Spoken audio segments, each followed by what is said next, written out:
Hi guys, it's Mark Zicree, Mr. Sci-Fi, also known as Mark Zicree of Space Command. But those of you who have been following Mr. Sci-Fi for some time now know that I'm also Mark Zicree of Star Trek. And today I am wearing my replica Star Trek tunic, captain's tunic, from the first and second pilots of Star Trek. So no red, I'm sorry, no black neck thing, no, there's differences. But this is really, really cool and shiny and neat. And I love the first Star Trek pilot. I love both of those pilots. They were revolutionary in many, many ways. But we are today going to tell you some Star Trek secrets that only I know.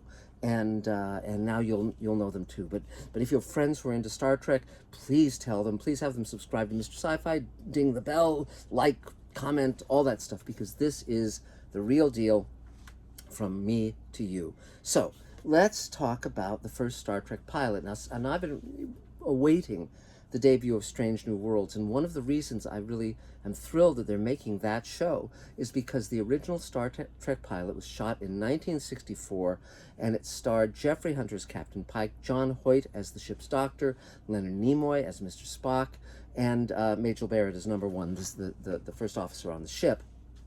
It was an amazing pilot, way ahead of its time, brilliant in so many ways. I mean, they had these lasers, which are really cool, and they had these really, really, really cool communicators, and it doesn't make the sound, but you can see that it's just really neat with its little inner workings and all that stuff. And this was featured in both the first and second pilot.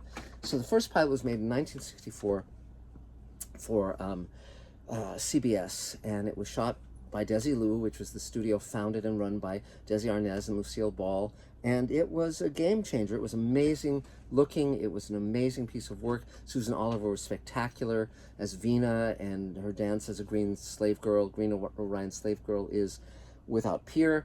And it, because it was so wonderful and ahead of its time, it did not get picked up. But now in 2022, the future, that show is getting greenlit. It is the only pilot made in 1964 and picked up in 2022. 2 different centuries. So if that isn't science fiction, I don't know what is.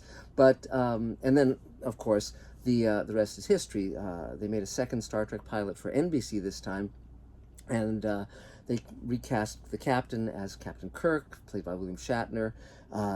They felt, they changed it so that the character number 1 was no longer in it. So Nurse Chapel was created as the character that would be played by Majel Barrett in a blonde wig, but she was much better at playing number 1. She had a hard edge that really worked for that role, and she looked much better in that long dark hair.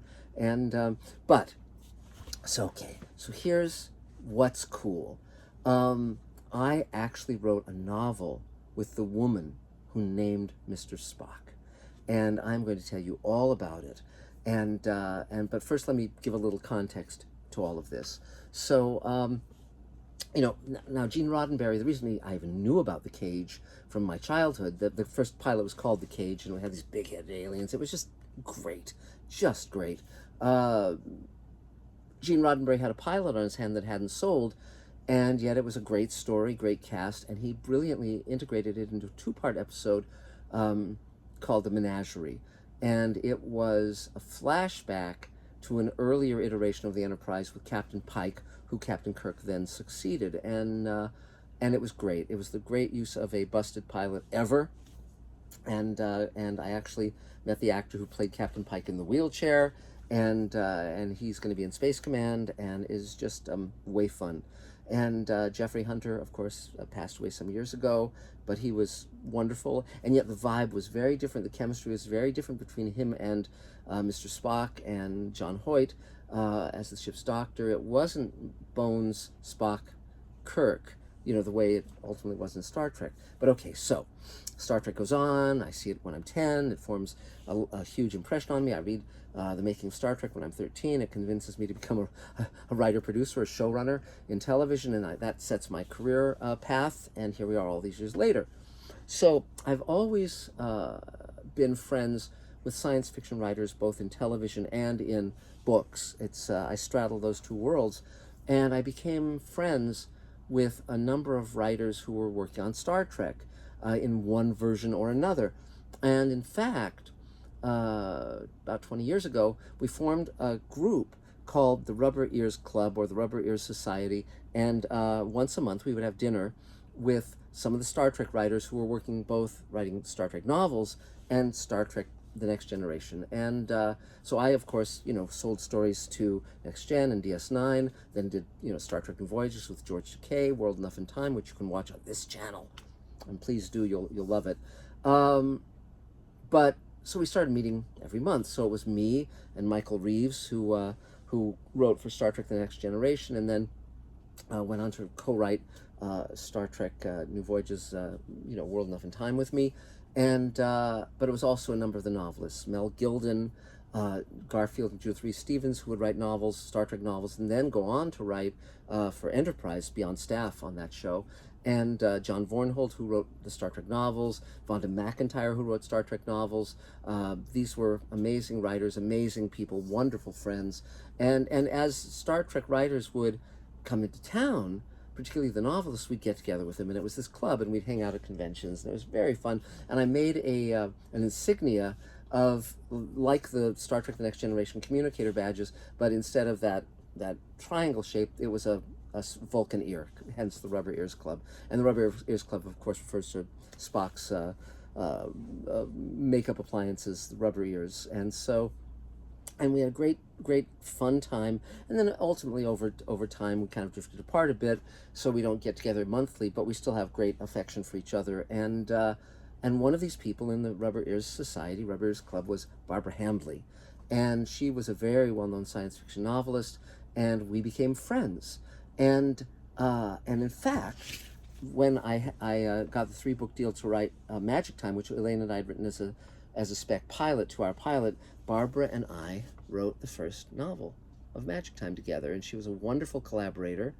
And if you want to know what she looks like, there is moi, and there is Barbara, and I highly recommend you read this book and the two that followed it, because I'm very proud of them, and we're going to be doing Magic Time as a TV show very soon.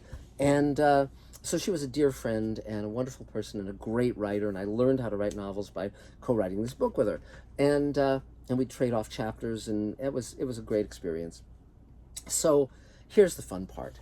So a few days ago, inadvertently at the Chicago Star Trek convention, Paramount put out posters for Strange New Worlds giving the character names of Dr. Mabenga, his full character name, and the full character name of Spock. Now, Spock had never had his character name mentioned in any of the Star Trek TV shows or movies. The closest it had ever come was in the first season Star Trek episode This Side of Paradise, when Spock has a love affair with Jill Ireland. She says at one point, I don't even know your first name, and Spock ruefully says, well, you couldn't pronounce it. So, okay, but it just announced, and then they retracted it. They said, we shouldn't have put out these posters. We didn't want to reveal this stuff yet.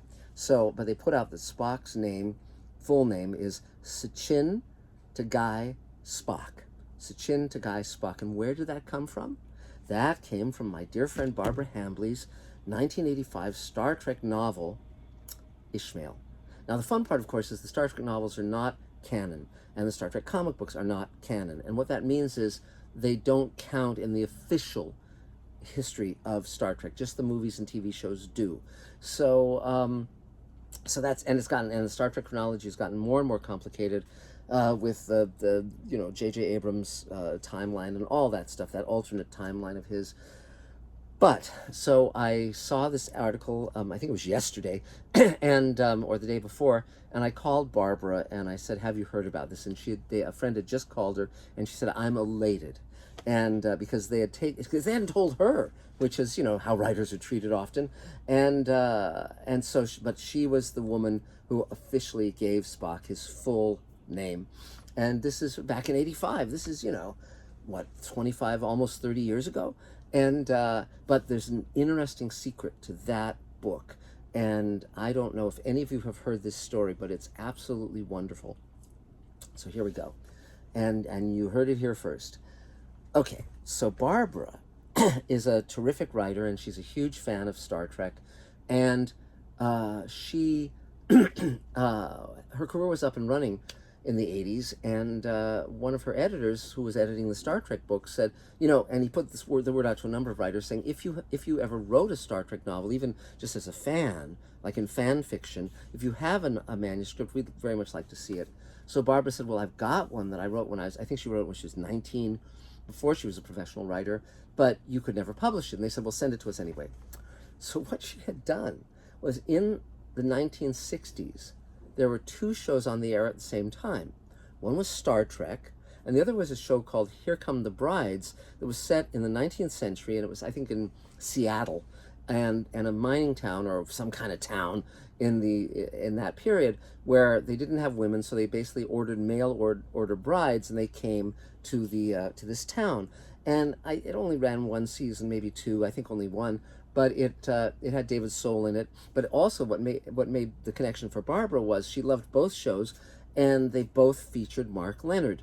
Mark Leonard played a Romulan commander in the first season of Star Trek. He then played Spock's father in the second season episode Journey to Babel that Dorothy Fontana wrote, and then he was subsequently Spock's father in the Star Trek movies until his death. A really wonderful actor, but he was also one of the leads, playing a completely different role in Here Come the Bride. So Barbara, as a fan, writing fan fiction, which would never be published, never see the light of day, she combined the two universes, and she had the Star Trek crew go back to the world of Here Come the Brides and combined all the characters. So the editor at Pocket Books reads this and loves it and said, well, we're going to publish it. And Barbara said to him, and fortunately she said this in writing, in what they used to call letters before we had email, she said, you know, you don't own the rights to Here Come the Brides, so if you're going to publish this book, you'd better secure the rights before you publish it. And they said, oh, of course. And then, of course, promptly forgot. So then the book comes out, and the studio that does own the rights to Here Come the Brides sues. Now, initially, they named Barbara in the lawsuit, but fortunately, Barbara has a paper trail, and she shows it to them, and they drop her name off the lawsuit. So ultimately, CBS Paramount had to come to an agreement with, and I guess it was Paramount at the time, they had to come to an agreement with the rights holders to Here Comes the Brides for that novel, for Ishmael. But the fact that Spock's official name now is based on a novel that was written by a 19-year-old kid as fan fiction is very, very fun. And Barbara was just elated and delighted, and she loves Star Trek, so I can't think of anyone more deserving. And one of the things I suggested to her was that she should get dressed up as a Vulcan, and dressed up and made up as a Vulcan, and like sort of present herself as Spock's grandmother who christened him, who gave him his name. And I thought it would be great if she got a photo of herself in that kind of getup with Ethan Peck. And it's funny because in reality, Ethan Peck is Gregory Peck's grandson and Barbara Hamley's grandson too, via Spock. So it's a really fun story, and a really fun world to play in, and I really hope they get Strange New Worlds right. And if you know someone who's working on Strange New Worlds and you want to suggest me, feel free to, but I don't think that's going to happen. I think that I'm going to be making my own universes and doing my own journey, but I'm really, really pleased that all of this stuff has come to pass, and I will be watching Strange New Voyages as soon as it airs on May 5th, and I hope they do a great job. I'm wishing them well, and we shall see what we shall see. But for Barbara and for all of you fans out there, live long and prosper, and we'll talk real soon. Bye, guys.